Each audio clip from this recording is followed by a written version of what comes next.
আজ মা বড্ড অভিমান করেছে, চুপচাপ নিজের কাজ করে যাচ্ছে। ও মা, কি হয়েছে? কিছু না।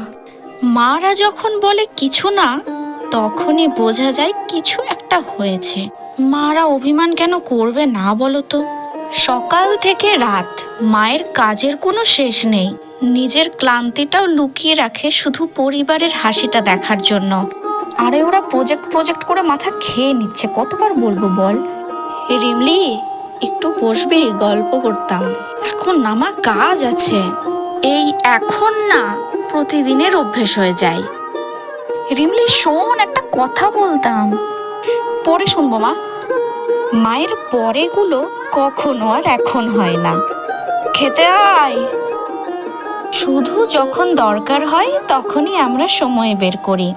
যেখানে মায়ের দরকার সেখানে আমরা ব্যস্ত হয়ে যাই, আর যেখানে নিজের প্রয়োজন সেখানেই আমরা সব ভুলে সময় দিয়ে দিই। তাহলে মা কি অভিমান করবে না? সে তো শুধু চেয়েছিল একটু সময়, একটু কথা।